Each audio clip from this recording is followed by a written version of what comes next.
Hello, this is the Screenagers Podcast. I'm your host, Delaney Ruston, physician and filmmaker of the Screenagers movies. We're doing episodes on ways families are experimenting with having confined screen-free times to bring about more togetherness. We did one with Tiffany Schlane on her family's weekly unplugging ritual. And today I'm talking with two more moms and some of their children. And just by the way, it's only by chance that it's been moms that I've been interviewing for this. Dads are experimenting as well. The first mom today is a longtime neighbor, Jamie, who has become a dear friend. Recently, I was talking with her on her porch when she started telling me about her mainly screen-free family Sundays. She let me start recording her right then and there.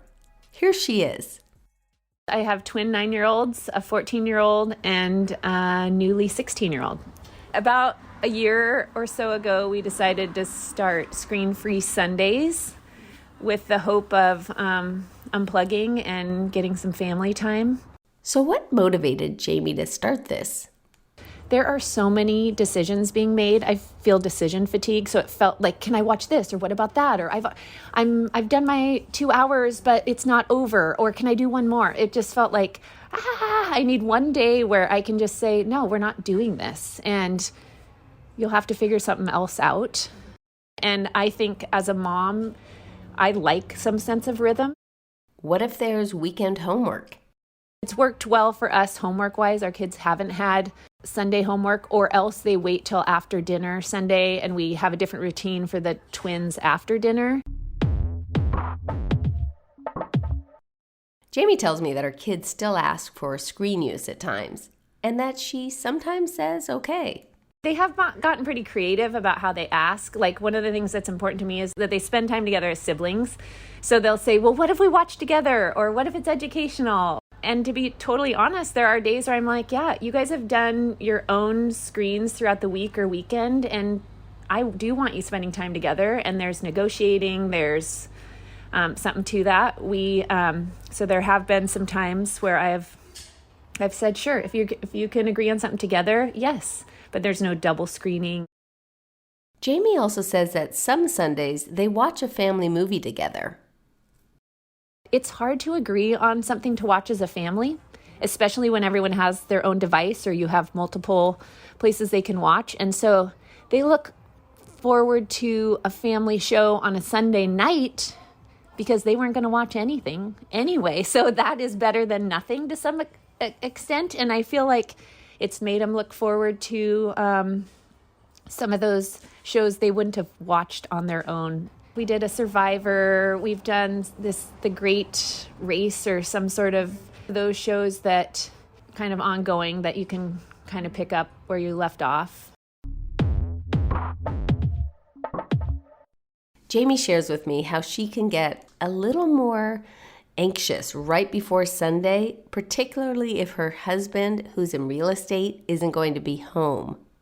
A couple weeks ago, my husband was headed to work for the day. He often works weekends, and I was like, would you help me think through again why we do this and how I can do this successfully? Because I feel like I get worn down because they want to watch their screens, or especially on a rainy day in Seattle, in the city, it can feel like we're on top of each other or wrestling or fighting.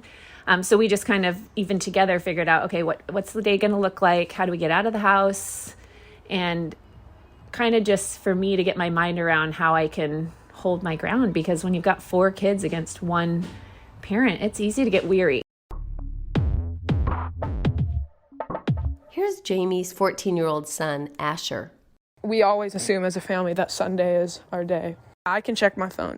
Asher tells me that he mainly checks his phone if he needs to connect with a friend about some sort of plans. She definitely wouldn't find me just on the couch, just scrolling through my phone, because, it's a family day.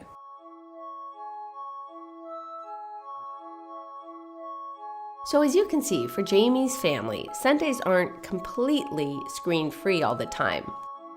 She does say that overall it's been going really well. And when she started it, the plan was to just try it out for a month. That way, she felt like they wouldn't feel overwhelmed by the experiment. Okay, so now we're going to hear from a mom in Alaska, Sarah, who's really prioritized reading in the family and having screens put away during reading time. It's been a combination of reading books all together as a family, or reading one-to-one with a child, or having bedrooms screen-free for independent reading. Sarah's a mom of 5. 2 are teens that joined our interview. Sarah tells me that since the kids have gotten older, they don't read a book all together that often. But she does say this. It's interesting because they still love it. Even if I pull out a book and start reading just to one, they'll kind of pop in and sit on the couch and listen. And it's pretty cool how it connects us all. We read A Christmas Story this Christmas. That was Clara, Sarah's 16-year-old. Besides reading a book as a family, Sarah has been a big fan of reading books with her kids individually. I asked her and her 13-year-old son, Sam, what books they would read together. Monsters of the Deep. Yeah, there was this one book that I always wanted to be read to me. The Anglerfish, Monsters of the Deep. Yeah, I loved that book, and that definitely helped me start reading on my own. She happens to be reading a book with her 11-year-old right now and tells me about the reasons she loves sharing reading time with him. Reading to kids, it's very well known that it helps their cognitive development, but that's not why I read to my kids at all. It's because of the connection and the joy through the story together. And honestly, it's really good for mental health too. I recognized recently I was having a really hectic day, and I found myself thinking about the book that my son and I were reading and looking forward to that at night. And I just recognized for myself how good it was for me, not just him, as I put my phone in the kitchen and he called down, "Mom, I have my pajamas on, I'm ready." And I came upstairs, we opened up the book, sat on his bed. There was no phones, no interruptions. And it was just me and him in the book. And it was just so peaceful and so joyous, and such a time for me to like step off that life train and just be there with my son. There's this extra connection that you guys have 10, 20, 30 minutes. I don't know how long you do it. Sometimes it's short, and sometimes, I'll be honest, we're kind of partners in crime because we're in a really exciting part, and he'll be like, "Just one more chapter, Mom." I'll be like, "Okay." So we'll read one more chapter to find out what's going to happen. And he and I are both as into the story. And He reads on his own sometimes too. yeah, he does. He has his own books that he likes to read on his own. But it's interesting. He never will read ahead in our book. And he'll also tell me, "Mom, you can't read ahead." Sometimes I'll peek ahead if it's like in this Elijah Buxton and The Girl Who Drank the Moon. And I think if I were to sum it up, could I share a quote by Eric Carle? Sure. So I imagine lots of your listeners know who Eric Carle is. He was the illustrator of The Very Hungry Caterpillar. Mm-hmm. I've been to that museum of his, actually. Oh my goodness, I'd love to go. He shared this quote that sums it up. He says, "By sharing a book, an adult shows a child, I have time for you, I care for you, therefore I read to you."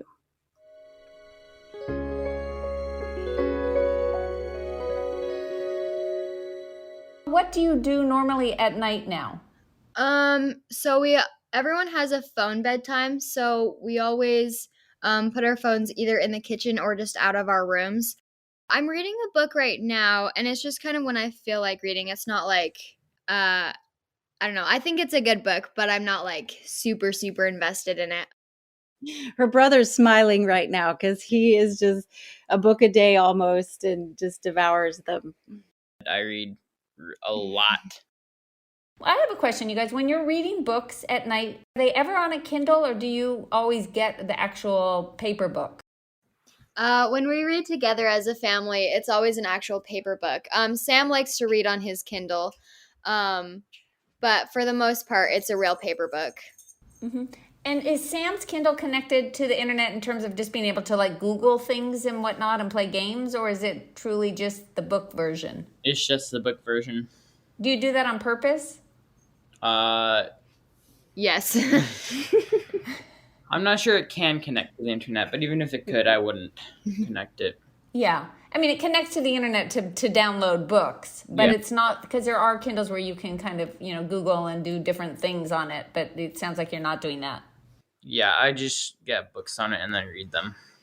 Clara, how is it for you to have devices out of the bedroom? Does that kind of bother you, or are you happy with that practice? I think it's nice to not have it in my room or like right next to me on my nightstand, because then I'm not being distracted by like text messages or like it just gives me more time to like wind down by myself.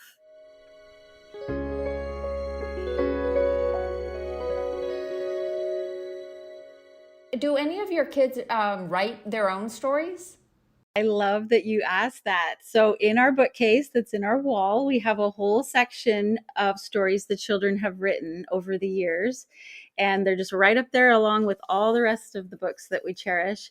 And so, yes, from when they were little. And then Sam now has been working on off and on writing. He loves Star Wars. So he is always like drawing battles and monsters and things like that. And he's a great artist, actually. So he's toying with creating a graphic novel, just kind of a maybe. Okay, now your mom has started an Instagram around her books. What can you guys tell me what that is that she's doing?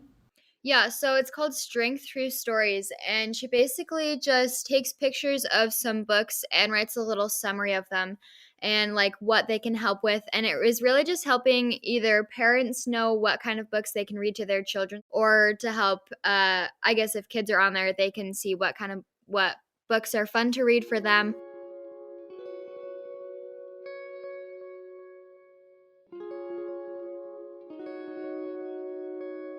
As we draw to a close, I want to turn back to Jamie. We do not do it perfectly, and I think that's the hard thing in parenting, is you feel like you have to do things perfectly versus trying them on. And if you do it 55% of the time, that's still a lot of it, and they will take away that memory, even though that can easily feel like a failure as a mom to only be doing something 55% of the time. I can relate to what Jamie says. It's crucial that we give ourselves credit for what we're trying to make happen. There's so many different personalities and agendas and ages in the mix, and so many moving parts all of the time. That's why continually adapting a researcher's mentality can be very useful. We gain nothing when we beat ourselves over the head. But we also don't do our best when we don't have an open mind about what's being effective and what's not, what's bringing our families closer together, or what's just making wedges grow deeper. Being able to pivot is really the art and skill of parenting. So here's a shout out to every family's summer and fall, winter, and spring experiments in finding ways to have screens put away at times to boost family togetherness time.